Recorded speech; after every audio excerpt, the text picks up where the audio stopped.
रूस और अमेरिका में जंग का उस वक्त बड़ा सायरन बज उठा जब रूस का एक विमान जापान के आसमान में पहुंच गया। रूस का विमान जापान के एयर स्पेस में एक बार नहीं बल्कि 3 बार घुसा। इसके बाद आसमान में जापान और रूस के विमानों के बीच आमना सामना हुआ।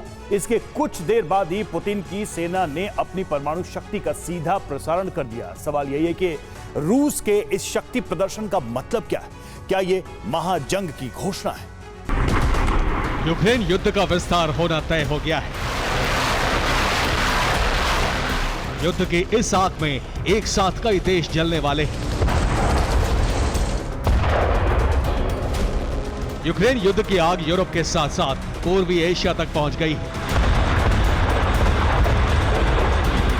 रूस ने पूर्वी एशिया में जो कुछ किया है उससे अमेरिका का सहयोगी जापान भी दहल गया है।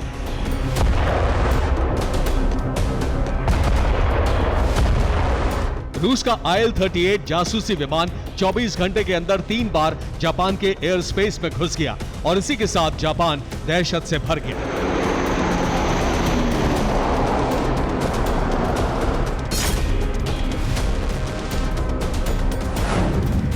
पहली बार घुसपैठ के दौरान रूसी जासूसी विमान 1 मिनट तक जापान के एयर स्पेस में रहा। दूसरी बार 30 सेकंड तक रहा, जबकि तीसरी बार भी 1 मिनट तक जापान के आसमान में रहा।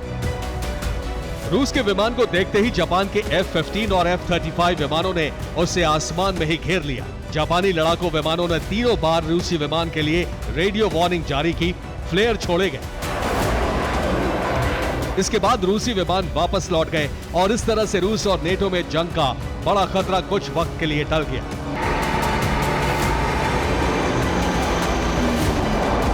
रूस नेटो के खिलाफ जंग छेड़ने की लंबे वक्त से तैयारी कर रहा है। अब उसने अपनी सैन्य शक्ति का प्रदर्शन कर नेटो को डराना भी शुरू कर दिया है।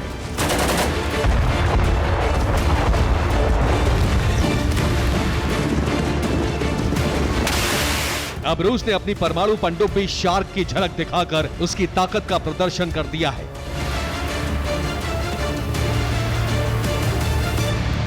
रूस का कहना है कि यह दुनिया की सबसे बड़ी और ताकतवर परमाणु पनडुब्बी है। अमेरिका समेत पूरे नेटो के पास इस पनडुब्बी के प्रहार से बचने का कोई रास्ता नहीं है।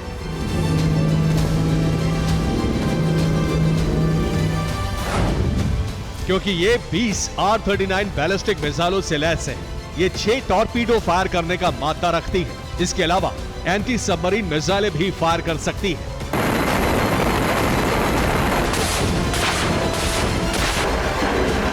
हाल ही में रूस ने समुद्र में 12 जगहों पर ओशन 2024 नाम से बहुत बड़ी नेवल एक्सरसाइज की है। समुद्र में हुए इस युद्धाभ्यास को नेटो के खिलाफ महायुद्ध की तैयारी माना जा रहा है।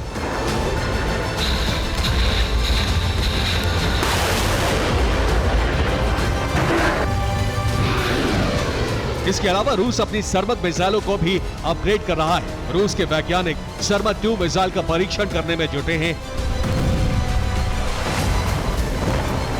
एक तरफ रूस अपनी परमाणु क्षमता बढ़ा रहा है तो दूसरी तरफ चीन, ईरान और उत्तर कोरिया के साथ मिलकर नया और खतरनाक गठबंधन बना लिया है।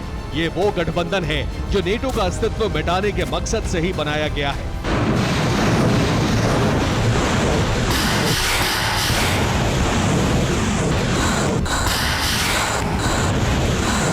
जाहिर है रूस किसी भी वक्त नेटो के खिलाफ बड़ा सैन्य ऑपरेशन शुरू कर सकता है।